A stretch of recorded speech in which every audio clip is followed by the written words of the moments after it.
Eh bien, salut à tous et bienvenue sur ma chaîne YouTube. Ici, c'est le Master Teacher Serein. Aujourd'hui, on va parler du piège du statut de réfugié ici au Japon. Nombreux sont en train de souffrir, surtout les Africains, parce que nous manquons d'informations. Je tiens à aviser les auditeurs que je ne suis pas peut-être le plus connaisseur ou quoi que ce soit ici au Japon. Et je ne dis pas que euh, je connais tout ce qu'il faut, ou bien que ma vie va mieux que la vie des autres ou quoi que ce soit. Malheureusement, nous les Africains, nous avons trop de jalousie, trop de haine envers nous-mêmes. Et donc, même partager l'information, c'est devenu quelque chose... parce que je vois des gens m'écrire en inbox là que je veux montrer que, je sais pas moi, je suis arrivé dans la vie ou bien quoi que ce soit. C'est malheureux quand même, c'est très triste de constater que les autres communautés avancent parce que l'information, c'est la clé de la réussite. L'information, être avisé dans la vie, c'est une chose qui te permettra de mieux sauter que les autres. On n'est pas obligé d'être sorcier. Si aujourd'hui tu penses que je fais mieux que toi, alors demande-moi comment tu fais. Je te dis comment je fais, comme ça tu peux arriver là où je suis. C'est pas forcément la compétition, la concurrence. On peut collaborer pour avancer. Pourquoi les Africains ont toujours cette haine-là? Mais bon, on va pas trop s'attarder sur ces sottises-là, mais seulement prenez ça dans le bon sens pour ceux qui sont avec moi, pour ceux qui ne sont pas avec moi. Évitez de m'écrire des messages inutiles dans le inbox parce que je vais vous insulter bientôt.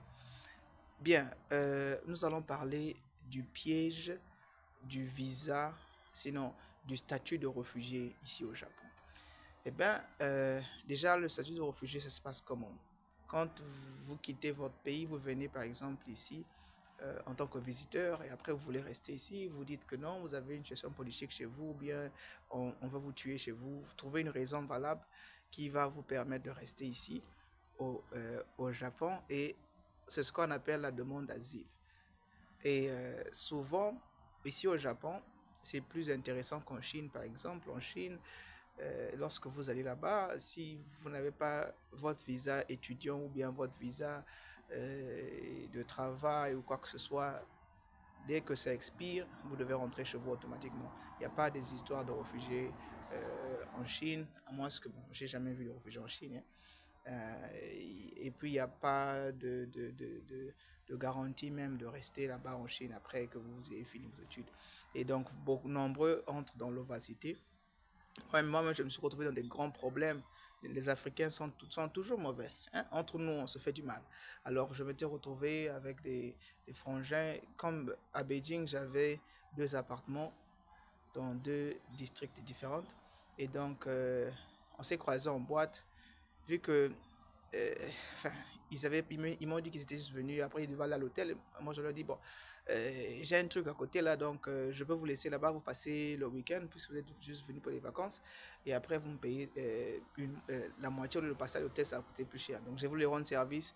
Après, ils vont là-bas, ils ont fait la fête. La police est venue, quand ils ont regardé le papier, ils sont rendus compte que ils étaient en ovacité. Donc la police a pensé que c'était moi qui les ai protégés ou quoi que ce soit, alors que moi-même je les ai croisés seulement ce soir-là. Donc les problèmes, c'est arrivé comme ça et puis ça m'a créé beaucoup d'ennuis. Mais bien, on ne peut pas cesser d'aider les Noirs parce que pourtant, quand je leur avais demandé, ils m'ont dit que non, ils avaient le visa de business, c'était business owner. Les Nigériens et les Ghanéens là sont toujours des monteurs. Et donc, j'ai pas voulu prendre leur passeport pour vérifier tout ça. J'étais encore inculte ou bien naïve à cette époque-là aussi, de penser que les gens pouvaient faire ça à un autre humain qui vous font du bien comme ça. Et bon, c'est passé. Mais sinon, revenons ici. Les gens ont beaucoup de problèmes, mais on ne peut pas aussi cesser d'aider les autres parce que peut-être nous, on a fait mieux ou bien nous, on a moins de problèmes que les autres. On a tous des problèmes. Si tu as des problèmes de 100 000, l'autre a des problèmes de 1 million, l'autre a des problèmes de 18 millions, des milliards. Donc, ça dépend des niveaux. Alors ici, c'est quoi? C'est que quand tu viens, donc tu viens, tu demandes la demande d'asile. Alors, il y a une application. Quand tu vas, tu demandes, on ne t'a pas encore accordé le fait d'être réfugié. Maintenant, il y a une procédure qui est là, qui va te mettre en attente pendant une longue durée. Ça peut m'aller jusqu'à 3 ans. Il y en a même que j'ai croisé ici qui ont fait 8 ans sans être rappelés pour dire si, pour la réponse en fait. Il y en a qui ont fait maximum c'est peut-être 8 ans. Mais de façon générale, c'est, ça peut passer dans les 3 ans. 3 ans. Maintenant, le pire, c'est que dans l'attente de la procédure, alors quand vous êtes là, il y en a même à qui on refuse le droit de travailler. C'est-à-dire que tu vas vivre avec les aides sociales là et tout.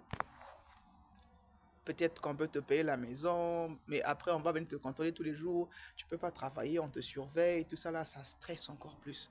Et donc à ce niveau-là, ça devient un peu compliqué parce qu'on t'interdit de travailler. Si tu vas travailler, mais dès qu'on t'attrape, c'est foutu pour toi. Parce qu'on t'a pas encore donné le permis de travail. Parce que quand tu appliques, de façon générale, pour les femmes, ça va un peu plus vite.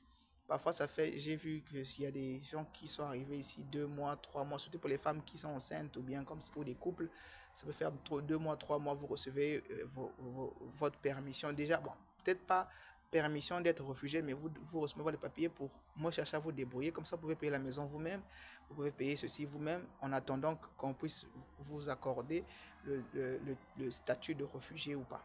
En attendant que vous ayez les résultats. Donc, il y en a qui ont fait 8 mois, surtout les hommes, la majorité, ils ont fait 8 mois. Donc, quand tu arrives comme ça, si tu ne connais pas comment faire, il faudrait que la personne qui t'a envoyé, qui t'a parlé de ça, puisse te loger jusqu'à ce que on puisse t'autoriser peut-être à travailler. On donne le permis de travail en attendant qu'on puisse te donner l'autorisation, le statut de réfugié ou pas, en attendant que tu aies les résultats. Mais non, le comble, c'est que, donc, tu es incertain, il y a l'incertitude qui est là, et il y a la durée qui peut aller jusqu'à 7 ans, 8 ans. C'est pour ça que moi je disais que c'est vraiment malveillant, c'est vraiment bête de venir ici quand tu es trop vieux. Imagine que tu as 45 ans, tu as 50 ans, tu viens ici, là, tu laisses ta famille, tu viens dans l'incertitude, tu fais 8 ans ici, là, et à la fin, quand on te rappelle, là, pour te donner les résultats, on te chasse, on te donne une période donnée. Souvent, on te donne peut-être 3 mois, 1 mois. La durée, souvent c'est 6 mois qu'on donne les réfugiés ici. Enfin, ceux qui attendent les résultats. Et donc, parfois, on va te donner 3 mois, 6 mois, en attendant que tu puisses quitter. On te laisse le temps de quitter. Si tu refuses de quitter, on te met en prison. Et donc, tu t'imagines que tu fasses tes 8 ans ici, tu n'as pas de papier, tu as l'incertitude de ce qui peut t'arriver à la fin. C'est quand même pénible, c'est quand même pénible. Et donc, beaucoup sont en train de souffrir ici, surtout les femmes. J'en vois des femmes ici qui se marient avec des gens juste pour les papiers. Et donc, c'est malheureux quand même parce qu'elles deviennent tellement vulnérables. Il y a aussi des hommes africains qui se marient avec les japonaises pour les papiers. Oui, ils deviennent tellement vulnérables que ces gens-là les utilisent à un certain niveau. Vous savez qu'ici au Japon, par exemple, l'homme n'a pas le droit d'utiliser son propre salaire. Il prend son salaire et il donne tout à la femme. Dans des cultures un peu, surtout quand on te donne les papiers, mais elles savent qu'elles peuvent t'utiliser comme elles veulent. Et vraiment, j'en ai croisé beaucoup des femmes aussi qui sont qui sont en couple avec leur patron. Ils savent que le patron est déjà marié, ils savent que ceci, cela. Mais quand même, elle est là, elle a l'espoir parce qu'elle se dit que le patron va divorcer peut-être sa japonaise, surtout si c'est un Africain encore. Il va divorcer sa japonaise, après il va venir maintenant avec toi, l'Africain, pour te donner les papiers, pour t'aimer. C'est quand même chaud.